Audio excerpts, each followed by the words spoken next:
Tunakushukuru tena Bwana kwa ajili ya mchana huu wa leo.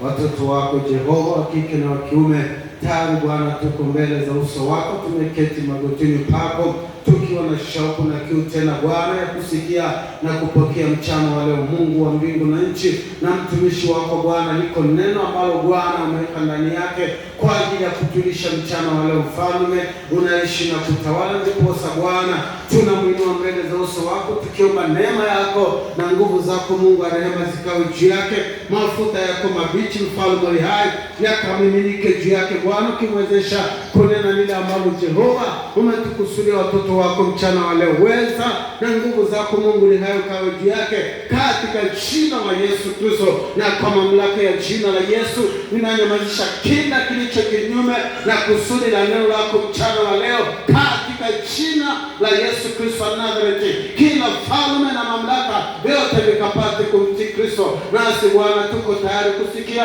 na kupokea kwako mchana wa leo. Sema na maisha yetu, sema na mioyo yetu, sema na kanisa lako Jehova mchana wa leo. Ni katika jina la Baba, Mwana na Roho Mtakatifu tunaomba tukishukuru na kuamini, na wote tuseme amina.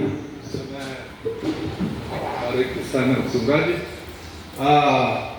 Nina somo lakini kichwa chake ni kirefu. Kichwa chake ni kirefu kidogo. Andika hivi: kufanya kazi kama timu, kufanya malengo yatimie na Mungu kuinuliwa. Kufanya kazi kama timu,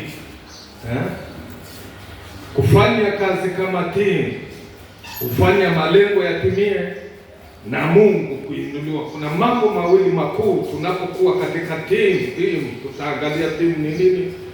Tunapofanya kazi ni ipi? Kazi ya Mungu, kama ambavyo wanafunzi na maandiko yalituonyesha kuhubiri Injili, kufanya kazi ya ujenzi kama hapa, kufanya kazi ya utume sehemu mbalimbali, lakini na kazi zingine zinazohusu kazi ya Mungu.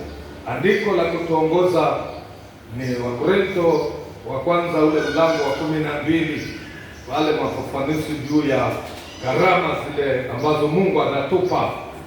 Wakorintho wa kwanza mlango wa 12 mstari wa 4 hadi wa 6, na ule mstari wa 12 utatuonyesha nini tunakwenda kukisema kama timu na nini unapaswa kufanya ukiwa mmoja wapo ya timu, kwa sababu Mungu amekupa. Na nashukuru kwamba wanafunzi leo amesemea vitu vingi sana ambavyo ningepasa niseme, lakini kwa kweli amefunua vitu vingi. Roho Mtakatifu anayewajibika. Na nikwambie, katika timu, katika kazi ya Mungu, kama hapa vita vipo. Mimi nimehakikisha jana kwamba vita vipo, lakini kumbe vita hivyo havituwezi, kwa sababu tunaye mkuu wa timu.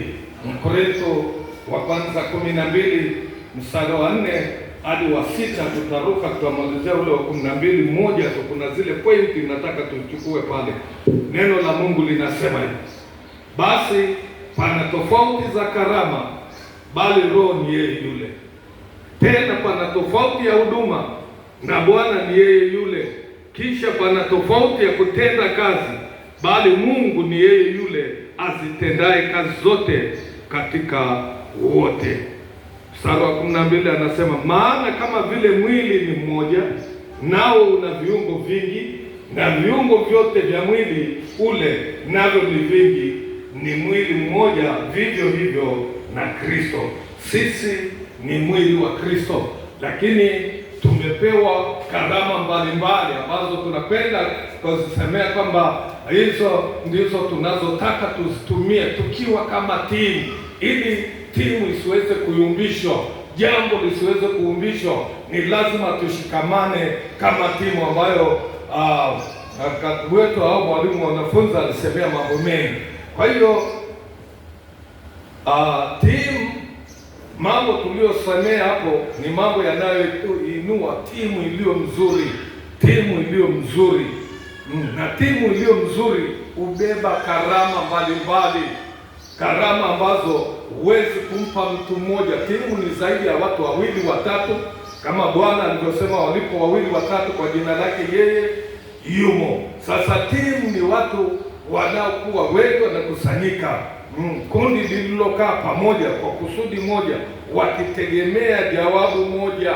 Yaani hatuwezi kukaa hapa tukategemea mambo mengine. Sisi tupatane kwamba tunahitaji kujenga, wengine waseme tunahitaji kufanya hili.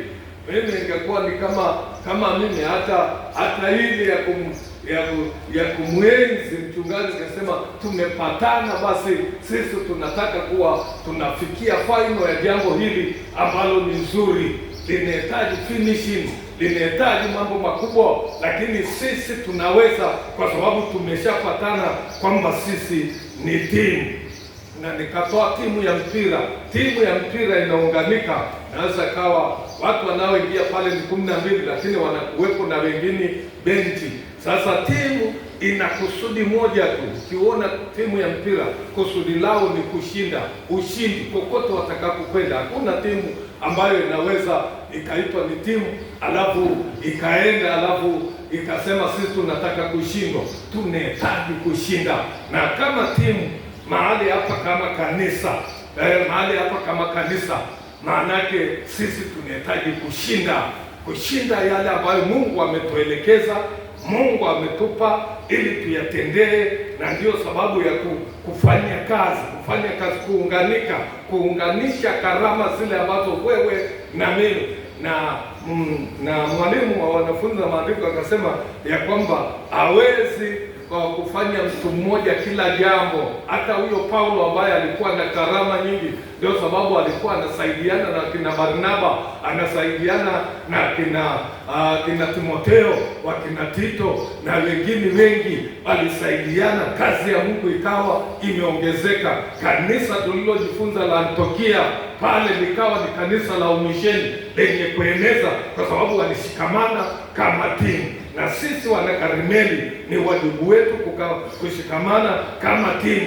Mwenye karama hii, mwenye kipawa hiki, mwenye uwezo wa uchumi huu, alafu tunafanya kazi kwa pamoja, na ile kazi inamtukuza mtu mmoja tu, inamtukuza Mungu wa mbinguni. Haleluya! Kwa hiyo lengo la timu ni moja, na linatokana na maono waliokubaliana. Hata kama yale maono yalitolewa kwa mtu mmoja, lakini Mungu anataka yahitimishwe. Na ndio sababu katika kile kitabu cha Waefeso zile karama zile huduma Waefeso 4:11 tunaona pale neno la Mungu linasema hivi: naye alitoa wengine kuwa mitume, na wengine kuwa manabii, na wengine kuwa wainjilisti, na wengine kuwa wachungaji na waalimu, kwa kusudi la kukamilisha watakatifu, hata kazi ya huduma itendeke, na hata mwili wa Kristo ujengwe. Ni kwa kusudi. Hakupewa mtu mmoja, lakini tunaposhikamana, tunapojumuika kwa pamoja, ndipo hiyo kazi ya Kristo inapotendeka. Wewe una hiki unakifanya, lakini kwa kusudi la kumtukuza Mungu. Nikaweka mfano wa lile kanisa la Beroya katika Matendo ya Mitume 17, Matendo ya Mitume 17 mstari wa 10 hadi 12.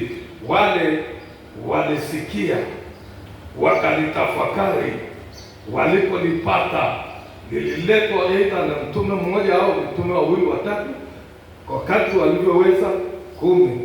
Anasema mara hao ndugu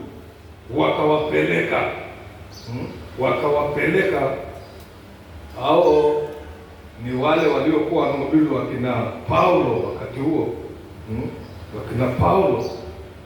Anasema mara hao ndugu wakawapeleka Paulo na Sila usiku hata Beroya. Baada ya furugu imetokea na nini, kazi ya Mungu haiwezi, na ndio sababu tulijifunza kuna mateso katika kazi ya Mungu. Anasema mara hao ndugu wakawapeleka Paulo na Sila usiku hata Beroya. Nao walipofika huko, wakaingia katika sinagogi la Wayahudi. Watu hawa walikuwa waungwana, Hicho ndicho kitu ambacho tunataka tukichukua hapo.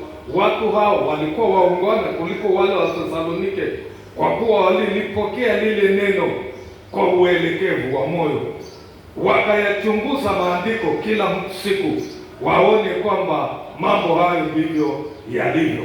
Mstari wa 12 anasema, basi watu wengi miongoni mwao wakaamini, na wanawake wa Kiunani wenye cheo na waume si wachache.